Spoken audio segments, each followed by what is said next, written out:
네, 무형자산이에요. 네. 깔끔하게 떨어져서 좋네요. 많이 보여준 건 아니에요. 네, 유형자산은 크게 세 가지로 뭐 나누어 본다고 하면 적용해 볼까요? 뭐 취득 부대비용. 네, 뭐 취득세랑 그 공채 매입 비용 있죠. 뭐 이런 것들.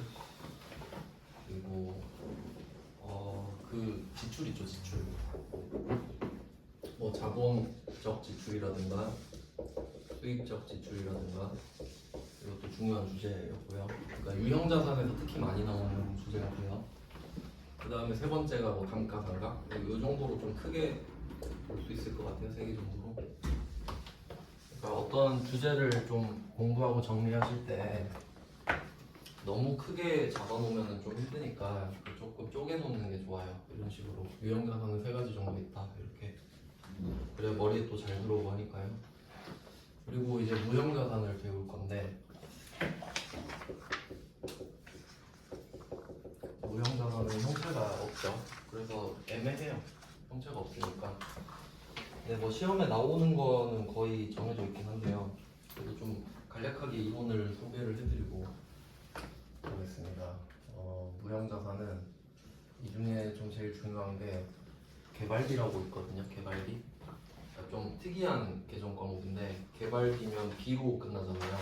자산이에요. 왜요? 그거 이제 설명을.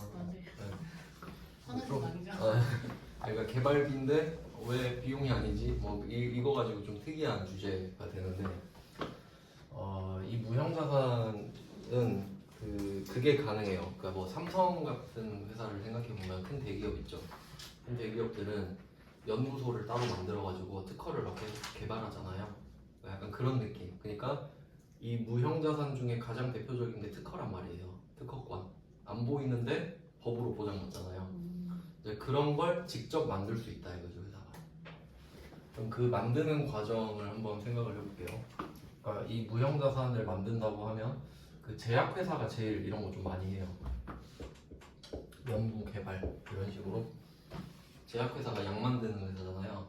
근데 실제로 그 제약회사 같은 경우는 주가가 좀 많이 뻥튀기 돼 있는 경우가 있어요.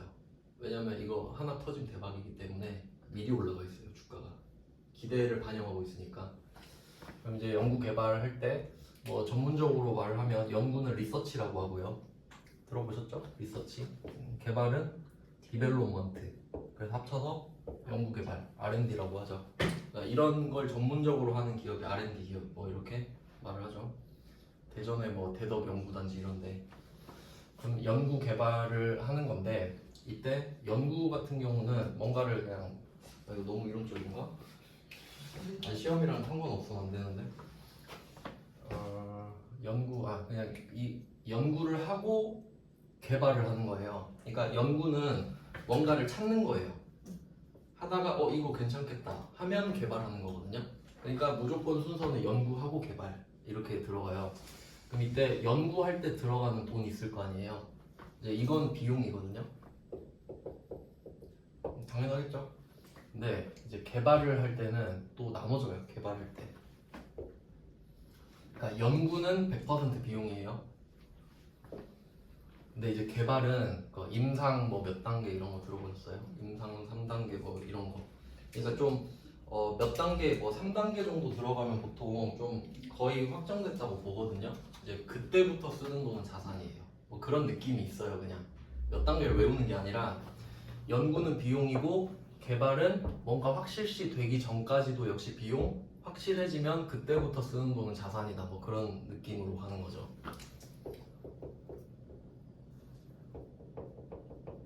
뭐 진짜 이거 후려쳐서 하는 거 대충 하는 거예요. 그럼 이런 느낌이 있어요. 그럼 계정 과목을 뭘로 할 거냐? 이때 이 자산이 개발비예요. 개발할 때 썼으니까. 그런 내용이에요. 그러니까 개발비라는 계정 과목 설명하려고 이거 한 거예요, 그냥. 그러니까 개발할 때 들어간 비용이긴 한데 특이하게 자산으로 처리를 하니까 뭐 이런 내용인 거예요.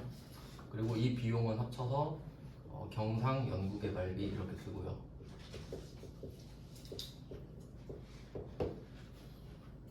네, 그러니까 이게 좀 이름이 비슷하니까 얘는 비용, 얘는 자산이거든요. 이건 외울 수밖에 없죠. 그나마 좀 잘 외우시라고 이렇게 해놓은 거예요. 이거 알아야 문제 풀 수 있거든요. 일단 뭐 좀 개발비가 특이하니까 먼저 한번 설명을 드렸고, 그리고 이 무형자산은 특허가 대표적이라고 했는데, 뭐 특허를 10년 보장받았다 그러면 10년밖에 못 쓰잖아요. 그럼 얘도 삼각하거든요. 근데 좀 전문적으로 설명을 하면은 유형자산은 감가상각이라고 하고 무형자산은 상각이라고 해요. 그냥 그래요. 영어로 쓰면 다르거든요. 그냥 참고로 알아두시고 문제 한번 풀어볼게요. 그때그때 필요한 거 설명드리겠습니다. 그럼 155번 문제 볼게요. 10페이지에. 생산부서에서 새로운 기술적 지식을 얻기 위해 계획적인 탐구 활동을 하면서 사용한 물품의 대금을 뭐 어쩌고저쩌고 했다. 근데 이거 보면은 말이 너무 어렵죠? 근데 이거 보고 여러분 어떤 생각을 하셔야 되냐면 그냥 싹 훑어봤을 때 이거 연구 개발이네 이 정도만 하시면 돼요. 그러니까 정확하게 뭐 기술적 지식 이런 게 아니라 싹 훑어봤는데 이거 약간 연구 개발 느낌 아니야 이 정도만 하시면 된다. 그 정도는 찾을 수 있겠죠? 근데 이거를 당좌수표 발행해서 지급했대요. 그러면 대변에 당좌예금 이거는 뭐 확실하죠? 옛날에 제가 당좌수표 설명해드린 거 기억나요? 그때 제가 숨쉬듯이 나온다 그랬는데 그때는 당좌수표도 어려웠죠? 지금 아무것도 아니잖아요. 그런 느낌이라고 이제 자연스럽게 올라가요. 그러면 차변을 어떻게 쓸 거냐 이거죠? 그럼 보면은 자산 인식 조건을 충족하지 못했다 그래서 이제 우리 알지 않아요? 돈 쓰면 자산 아닌 비용인 거? 그럼 자산이 아니래. 비용. 뭐 있을까? 영상연구. 영상연구개발비. 이거 한 문제 때문에 지금 빌드업 한 거잖아요. 제대로 외워놓으면 이런 거 완전 개꿀이죠. 그냥 바로 주워먹는 거예요. 그래서 자산이 아니래잖아. 그러니까 경상연구개발비. 그럼 여기서 끝인가요? 아니요. 500, 800. 시간이 500. 응, 500.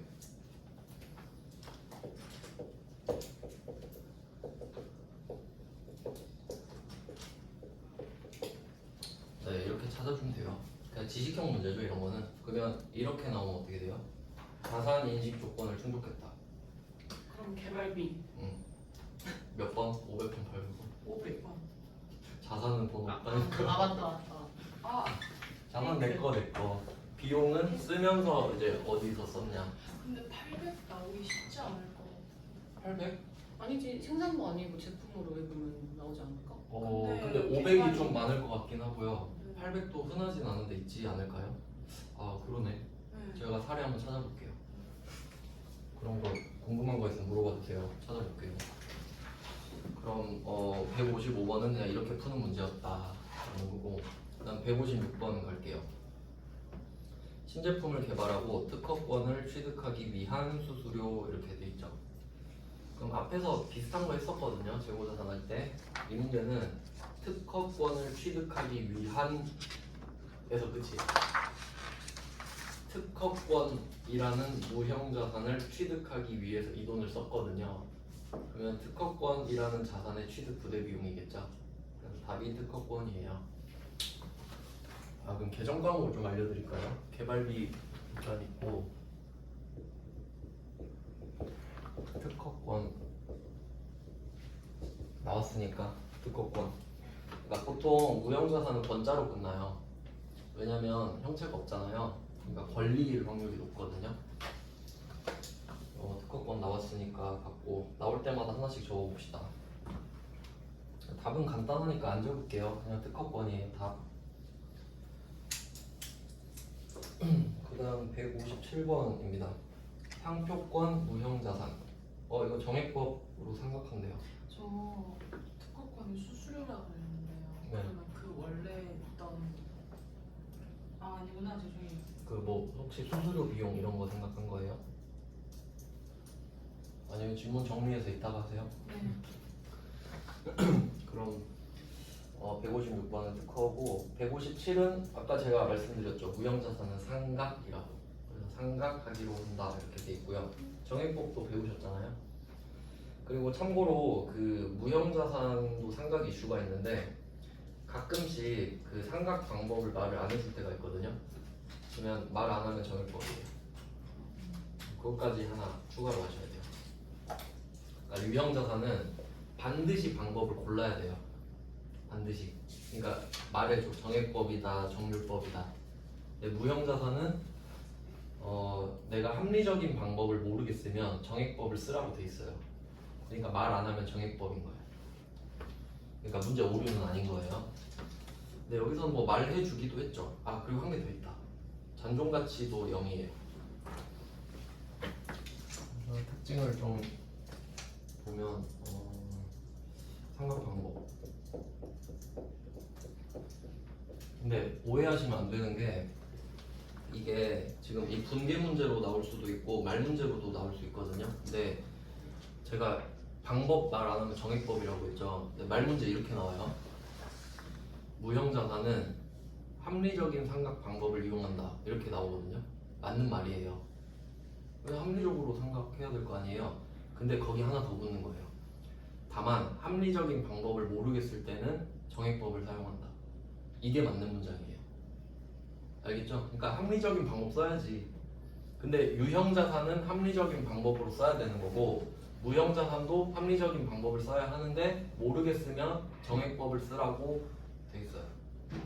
그러니까 내가 선택장애면 그냥 정액법 쓰는 거예요.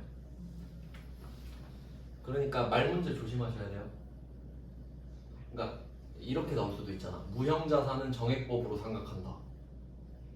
틀린 말이죠. 반드시는 아니잖아. 합리적으로 하는 방법을 찾되 모르겠으면. 알겠죠? 무슨 말인지. 근데 이 문제에선 그렇게 설명 안 하고 그냥 방법 안 알려주면 정액법인갑다라고 하셔야 된다. 문제 유형에 따라. 그래서 뭐 합리적인 방법을 모르면 방법을 먼저 쓰고 모르겠으면 정액법을 쓰세요 이렇게 되고, 그다음에 잔존 가치는 없는 게 기본이에요. 그러니까 정확히 말하면 잔존 가치가 0이 아니라 없는 거예요. 그런 개념이 없어. 왜냐면 형체가 없잖아요. 그러니까 특허를 만약에 10년 받았다고 해보세요. 근데 특허라는 건 원래 없어. 그냥 법으로만 보장해 주는 거죠. 그럼 10년 지나면 그냥 원래 없는 거잖아요. 그러니까 잔존가치 그런 게 없어. 그냥 뭐 납득 가시죠 들으면. 그러면 157번에 상각을 해보자 이건데 2021년 10월부터 사용이 가능하게 된 이거 제가 말씀드린 적 있는데 이거 표시해 볼까요? 사용이 가능하게 사용이 가능하게 됐다. 그러니까 만약에 조금 더 부연 설명을 하면 이런 식으로 문제 나올 수 있거든요. 그러니까 지금 2021년 10월부터 사용이 가능하다 그러죠. 그러면 만약에 이럴 수 있는 거예요. 2021년 9월에 취득을 했는데 10월부터 사용이 가능하게 된 이렇게 낼 수도 있는 거예요. 그러면 감가상각을 10월부터 하라는 소리죠. 그 말이거든요. 그러면 몇 개월이죠? 10, 11, 12, 3개월. 근데 이거는 뒤에가 짧으니까 그런데 10월이면 앞에가 9개월이죠? 뒤에가 3개월. 이렇게 연습하시면 편해요. 정확하고. 그러면 얘는 3개월치 해야겠네요. 답은 되게 간단하죠? 10개월부터니까 10개월을 치는 거예요. 응 맞아요. 그러니까 여기는 10월 며칠인지 말 안 하죠. 상관없으니까. 10월 말일이어도 한 달로 치니까. 그럼 얘는 1800 나누기 5 곱하기 12분의 3이 답이겠죠.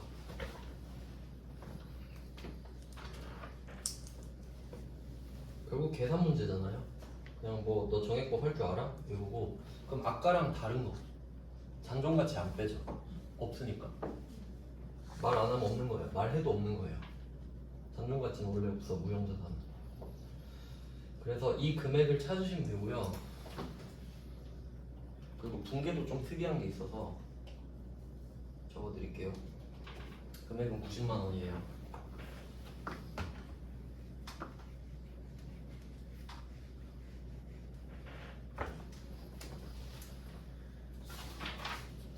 아까 그 유형자산 같은 경우는 차변에 감가상각도 쓰고 대변에 감가상각 누계액 썼잖아요.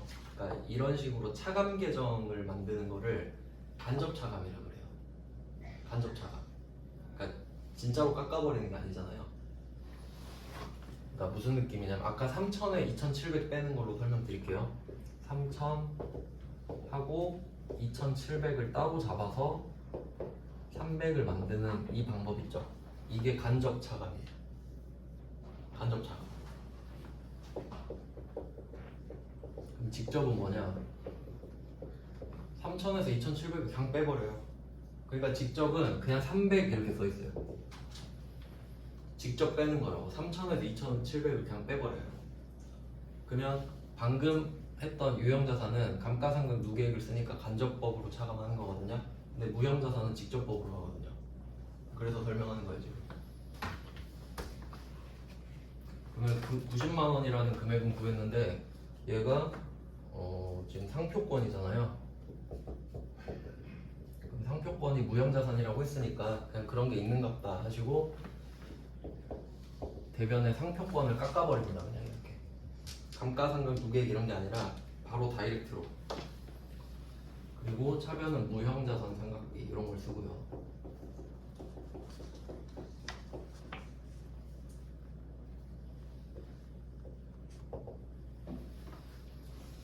네, 이 정도도 알고 계셔야 되는 게 여러분 분계를 해야 되는데 계정 과목 검색하실 거잖아요. 근데 상표권을 생각해라 하는데 감가상각 누계액 찾고 있으면 안 되겠죠. 거긴 답이 없잖아요. 그러니까 상표권을 직접 깎는 줄 알고 있어야 이거 정답을 맞출 수 있으니까.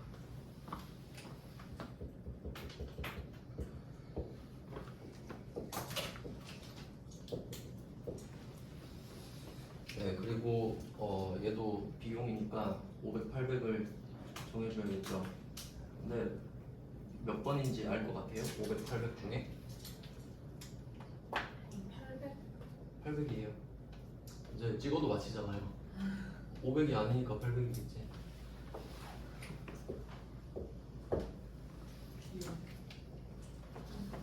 네, 500 아니면 뭐 800입니다.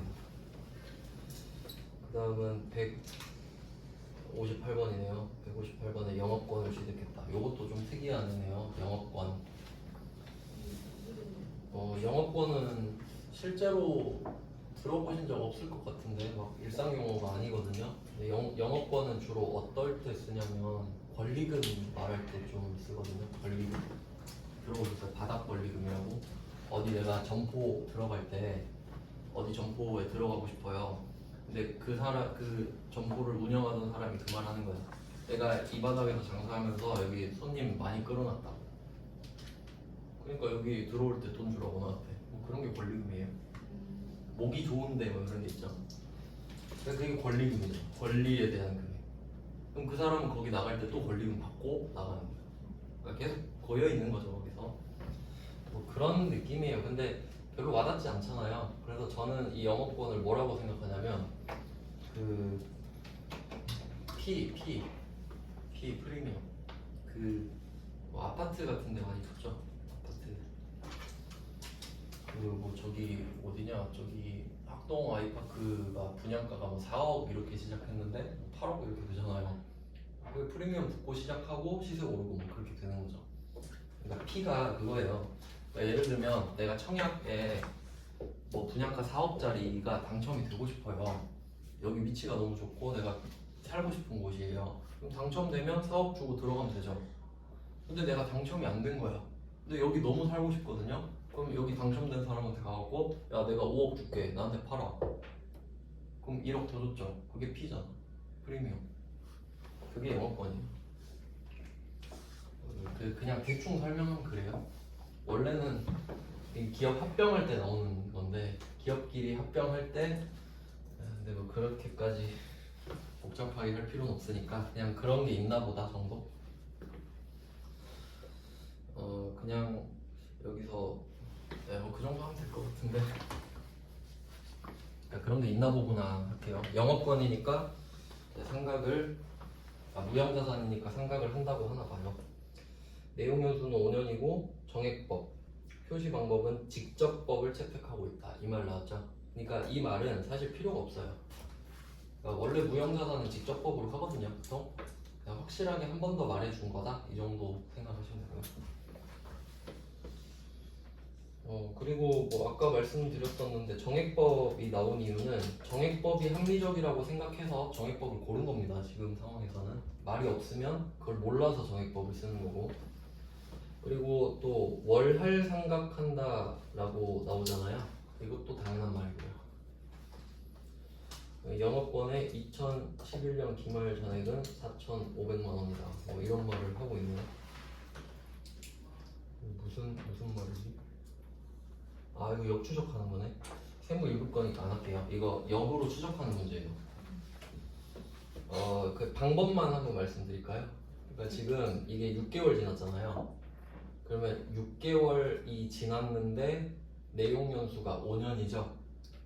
그럼 5년이면 60개월이잖아요. 5년 곱하기 12개월에서 그러니까 60분의 6 한 거 있죠. 그 금액을 빼서 4,500이 된 거예요. 그러니까 뭐 이런 것까지 할 필요 없잖아요. 그냥 틀리라고 된 거예요. 그냥 있어서 넣은 건데 세무 1급 거는 그냥 넘기는 거 아시죠? 159번으로 바로 가겠습니다. 159번은 2018년 12월 31일 결산 마감 전 영업권 무형자산 잔액이 1,200 있고요. 이 영업권은 18년 12월 30일에 취득한 것이다. 아 이거 좀 말장난 문제네. 이게 내용을 보시면 2018년 12월 30일에 취득을 했잖아요. 근데 다음 날이 결산이에요. 그럼 하루 이틀 쓴 거죠. 그래도 한 달씩 감가 생각해야 되잖아요. 그거 하라는 얘기인데 뭐 이런 문제를 내지. 그래서 얘는 그 상각비를 구한다고 하면 얘는 어떻게 구하냐면 잔액이죠. 그러니까 18년 12월 31일 결산 마감 전 잔액이 1,200이에요. 이렇게 푸는 게 맞나? 그러니까 이거 무슨 말 하는 거냐면 1,200에 샀단 소리예요. 혹시 이해가 되나 생각해보면, 그러니까 다시 정리해볼게요. 지금 2018년 12월 31일인데 이때 상각을 하기 전 금액이라고 했나? 잔액이 1,200이라고 그랬잖아요. 그리고 취득은 전날 했죠. 네. 그러니까 이때 취득을 했을 거 아니에요? 근데 이제 이 날이 온 거죠. 그럼 이제 이 날이 왔으니까 상각을 하세요 이 말이죠. 그러면 취득가액을 알아야 되잖아요. 근데 취득가액을 안 알려주고 있죠. 근데 얘가 하는 말이 18년 됐는데 얘 잔액이 1,200이네? 이 말 하는 거예요. 그럼 1,200에 샀으니까 1,200이겠지. 말장난이잖아요. 좀 괘씸하네. 이런 문제는 푸시는 거 아니에요. 시험장에서는.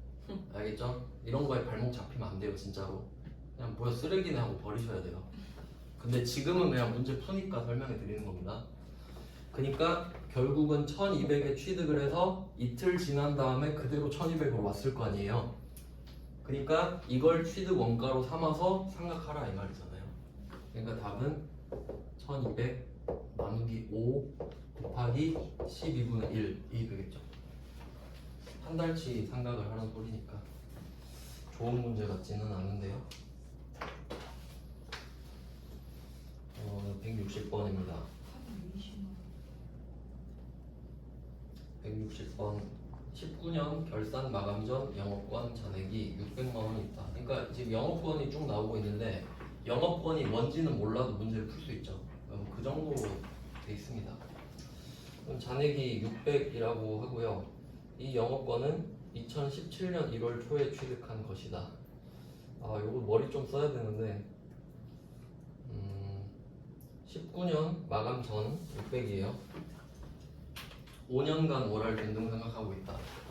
이것도 옛날에 좀 나오던 유형인데 한 문제만 풀어보겠습니다.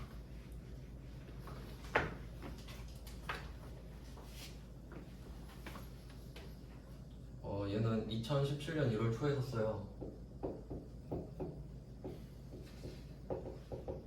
그러면 감가상각을 몇 번 했는지 생각해 볼게요. 2017년에 상각 한 번, 2018년도에 상각 두 번 하고, 그리고 지금 19년이 된 건데, 그러니까 여기까지는 확실하잖아요. 18년도까지는 상각이 들어갔을 거예요. 왜냐면 지금 19년 이야기를 하니까. 그럼 이제 여기서 헷갈리는데, 지금 19년 결산 마감 이렇게 말을 해요. 그럼 지금 19년 말이거든요. 그럼 실제로 썼죠. 19년 1년 지났으니까. 근데 회계 처리는 아직 안 돼 있는 거예요. 그러니까 우리는 1년을 먼저 쓰고 그 1년치를 12월 31일에 한 번에 장부에 따라가는 거예요. 그러니까 그 개념을 좀 이해하셔야 돼요. 그러니까 19년도 걸 지금 하는 겁니다. 지금 세 번째 상각을 해라 이거거든요. 근데 이걸 하려고 하는데 지금 상각 전에 금액이 몇 번 문제죠? 161번 아니에요? 정리요. 160번이요. 아 예. 160번. 네. 11월 초에 해서 한 번, 두 번, 19년 마감 전에 잔액이 600이에요. 여기가 이렇게 돼 있는 상황이에요. 그러니까 한 번 하고 두 번 하고 600이 남아 있는 상태예요 지금. 근데 이 19년치를 하라는 소리거든요. 그러면 3년 남은 거잖아요. 그러니까 600이 남았고 3년이 남은 거죠. 그러니까 600 나누기 3 하라는 소리예요.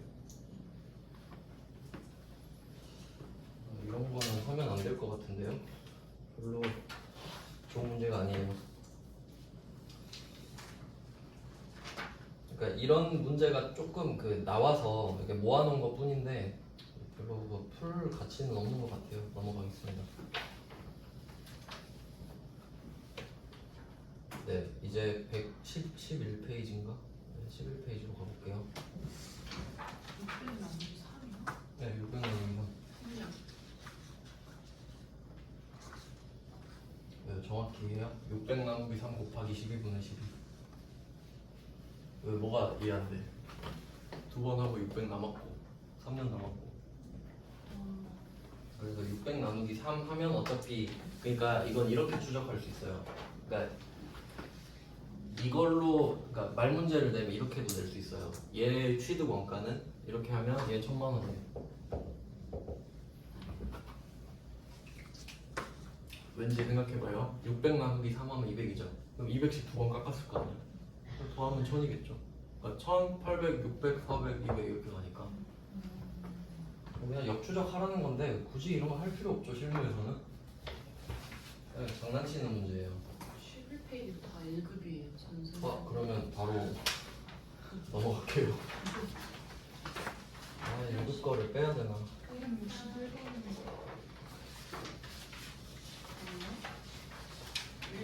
밑에 건 안 할 거예요. 뒤에 거 안 할 거예요. 이제 12페이지 마지막이에요. 기타 비유 동작은 주제가 있긴 있는데 되게 적죠. 하나 있는 건가? 근데 이거 나오면 좀 어려울 수 있거든요. 마지막 기타 비유 동작은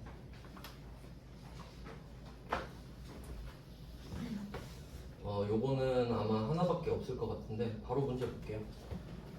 167번입니다. 사무실로 사용하려고 임대차 계약을 체결을 했어요. 보증금 2천만 원을 당좌표를 발행해서 지급했다. 그럼 상황 파악을 해볼게요. 지금 임대차 계약하고 있거든요. 그럼 이때는 내가 임차인인지 임대인인지 찾아야 돼요. 그럼 어떻게 찾을 수 있을지 생각해 볼까요? 단서 보증금을 받았다. 지급했다. 줬죠? 네. 그럼 상대방이 건물주, 상대방이 임대인, 나는 임차인. 나는 임차인이죠? 그리고 보증금을 맡기죠. 임차 보증금이에요. 개정권. 요건 머리를 좀 써야 되는데 이 정도는 충분히 푸셔야 됩니다. 그러면 2천만 원 당좌수표 발행했는데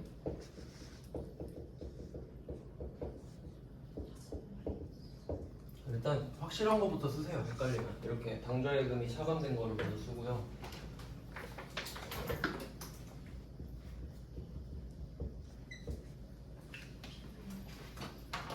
자, 그리고 생각해 보세요. 여러분이 임차인인데 보증금을 맡기는 거죠. 계약 기간 끝나면 돌려받죠. 근데 이자는 없어. 근데 빌려준 거죠. 돌려받죠. 자산. 근데 이름은 임차보증. 그래서 좀 헷갈릴 수 있어요.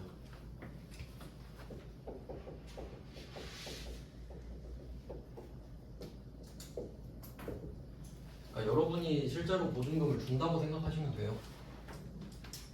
주고 끝 아니잖아요. 돌려받으셔야 되죠. 그러면 누구한테 받아야 되는지 써야겠죠. 거래처도 써야 돼요. 센터플라자. 그러니까 이런 거는 거래처를 안 써서 틀리지 않을까 생각을 해요.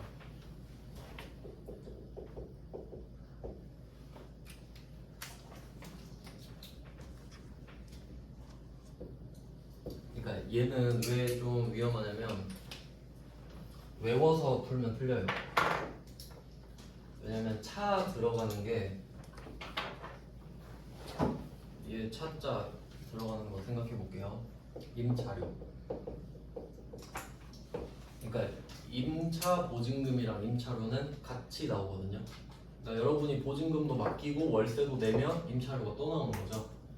그러니까 여기 보면 사무실로 사용한다고 했으니까 뭐 한달에 800건 정도가 되겠죠. 그러니까 이 두 개 같이 나오는 거 아시겠죠? 그러니까 얘는 비용인데, 그리고 또 이거랑 확장을 개념을 좀 확장시키면 차입금이라는 애도 있잖아요. 그러니까 여기 차자가 다 같은 차자거든요. 빌린다, 빌린다, 빌린다 이렇게 된단 말이에요. 그러면 차입금은 돈을 빌리는 거니까 부채잖아요. 그러니까 여기에 물들어 있으면 차입금은 부채잖아 이렇게. 그러니까 좀 약간 자동화될 수 있잖아요. 하도 많이 봐서. 그럼 차입금이 부채란 걸 알고 있어요, 여러분이. 근데 임차 보증금을 본 거야. 약간 본능적으로 부채로 끌려. 차자니까 얘도 부채 이러면 안 된다. 상황을 생각하셔야 되지. 그러니까 건물을 여러분이 빌리는 거죠. 건물을 빌리는 대가로 내가 보증금을 빌려주는 거예요. 이건 개념을 좀 잘 잡으세요. 헷갈리니까.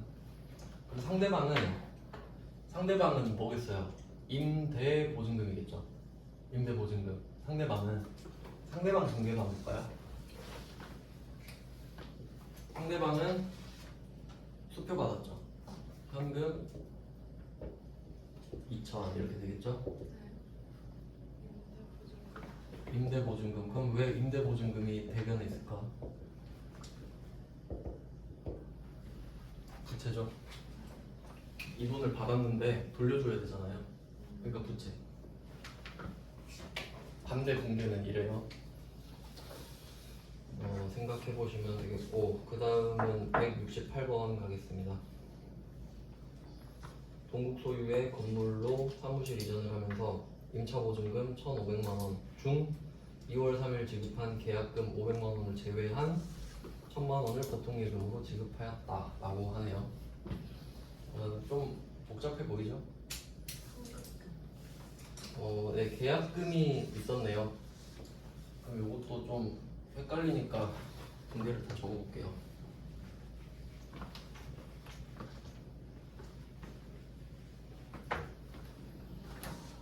그러면 계약금 이야기를 하니까 성급금이 나왔을 거고요.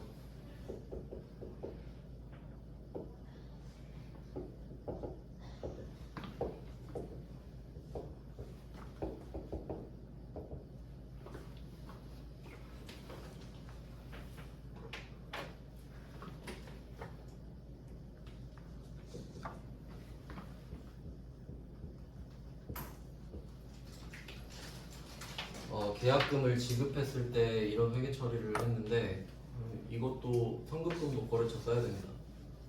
그래서 동국 써야 되고요. 거래처 조심하셔야 돼요. 그러니까 이런 회계 처리를 이미 했었던 겁니다. 2월 3일에 이걸 한 거예요. 2월 3일에. 그리고 오늘은 3월 3일이에요.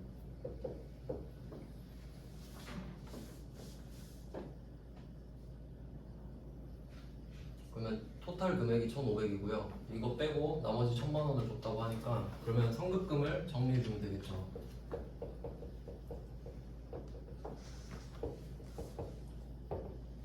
환급금 없애주고 그리고 추가로 보통예금 1,000만 원 더 줬습니다.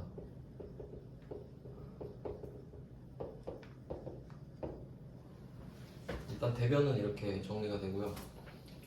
근데 이게 뭐 방금 풀었던 문제처럼 임차보증금이라고 돼 있잖아요. 임차보증금이겠죠. 근데 얘는 말을 해줘 버렸는데 실제로는 167번처럼 찾게 하는 게 당연하다고 생각하셔야 돼요. 자, 일단 개정 과목은 다 정리를 했고요.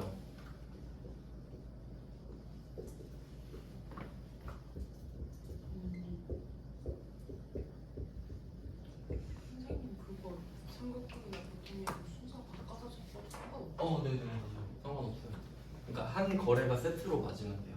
순서는 상관이 없습니다. 그리고 여기서 또 중요한 게 있죠. 동국. 동국.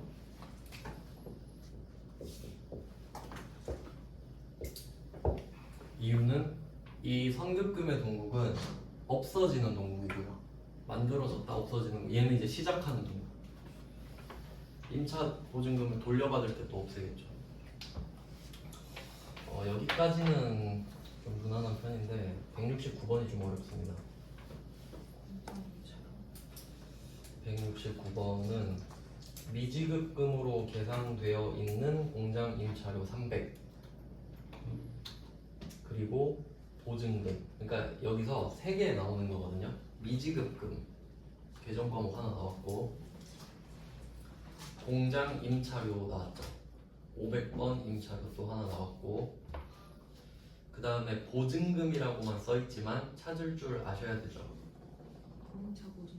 임차 보증금이죠. 이유는 임차료 이야기하니까 임차인이겠지 내가. 그럼 임차 보증금이죠. 3개를 다 찾았어요. 그러면 이거는 이 분계 밑에 연결을 하면 딱 좋을 것 같아요. 그러면 미지급금으로 계상되어 있는 공장 임차료 이렇게 돼 있는데 그럼 얘는 어떤 걸 말하고 싶은 거냐면 우리가 그 월세 내는 날 있겠죠. 그러니까 그때 임차료를 인식하거든요. 왜 그러냐면 발생주의잖아요 우리. 그러니까 내가 오늘 월세를 주는 날이면 그날 아침에 바로 임차료라는 비용이 생겨요. 아 오늘 월세 주는 날이네 라고. 돈을 줬는지 안 줬는지는 중요하지 않아요. 왜냐면 오늘이 월세 주는 날이잖아요. 그러니까 발생해버리는 거예요. 그럼 그 금액이 300인가 보죠?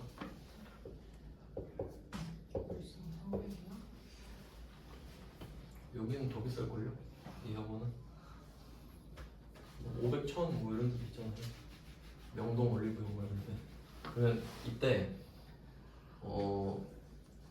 임차료 300을 내가 오늘 보통예금으로 쏴주는 게 정상이죠. 그럼 거래가 그렇게 끝나는 거예요. 근데 오늘이 월세를 주는 날인데 좀 며칠만 늦게 드리면 안 될까요? 라고 말을 한 거예요. 그러니까 얘는 미지급금으로 돼 있는 거예요.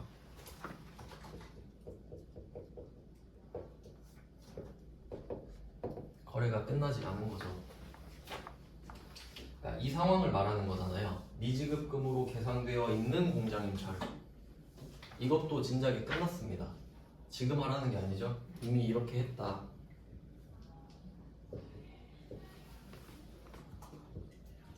이거 미지급금 오는 이유 아시죠? 원재료랑 상품 아니니까. 그리고 또 하나 더 적어야 되는데 미지급금에 공장부동산 얘한테 돈 줘야 되잖아요. 그러니까 지금 여기까지가 되어 있다 이 말이에요. 그리고 보증금과 상계하다. 상계는 퉁이라고 말씀드렸죠. 그러면 보증금을 받아놓는 이유가 이런 거잖아요. 월세 밀리면 보증금에서 깔려고. 자 그럼 이 두 개를 합치는 겁니다. 우리한테는 임차 보증금이라는 자산이 있죠. 미지급금이라는 부채도 있죠. 둘이 쇼부 봐서 그럼 둘이 퉁칩시다. 이렇게 된 거예요. 그럼 나중에 우리는 이 임차 보증금만 덜 받으면 되죠. 그러니까 그거 하자는 거예요. 미지급금 까고 임차 보증금은 없지만 이렇게 생각해야 돼요. 차변에 있겠거니. 그래서 이걸 갖다 써야지.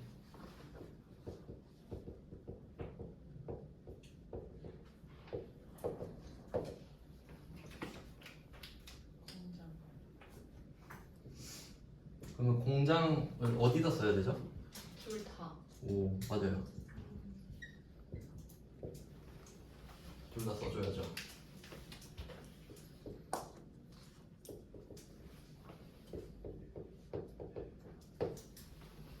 네, 이렇게 하면 좀 어려운 문제예요. 이 하나 풀려고 분계 3번 해야 되니까. 근데 충분히 이런 일이 있을 수 있죠. 그러니까 저는 이런 문제가 좋다고 생각해요. 생각을 해볼 수 있는 문제니까. 네, 그리고 혹시 이거 하다가 여유가 있으시면은 반대 입장도 생각해 볼 수 있겠죠. 반대로 한번 생각해 볼게요. 생각만 해봐요. 우리가 건물주예요. 그러면 임대보증금, 뭐 보통예금, 임대보증금. 근데 쟤가 밀렸어, 쟤가. 그럼 임대료 수익 미수금. 그럴 수 있겠죠. 그럼 뭐랑 뭐랑 퉁치겠어요? 임대보증금이랑 미수금이랑 퉁치겠지. 부채가 줄어드는. 그죠? 부채가 줄어들죠. 그만큼 덜 주면 되지. 받을 걸 못 받았으니까. 자산이 늘어나고. 자산이 늘어나고 자산도 줄고 부채도 줄고. 자산이 나는 안 받았잖아. 미수금이랑 퉁쳤으니까. 아. 그러니까 미수금은 내가 그러니까 내가 건물주예요. 월세를 받아야 되잖아. 근데 못 받았으니까 자산으로 있잖아요.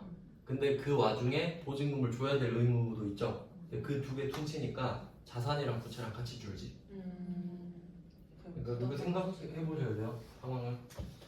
그러니까 분계가 중요한 게 아니라 상황을 생각하는 게 중요한 거예요. 그러니까 뭐 임차 보증금 정도인 거예요. 하나밖에 없죠.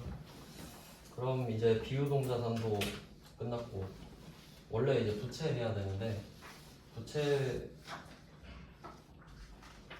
부가가치 때 할 거예요. 주제가 바뀌니까 지금 10분 쉴게요. 지금부터 50분까지 쉬겠습니다. 네, 있었어요.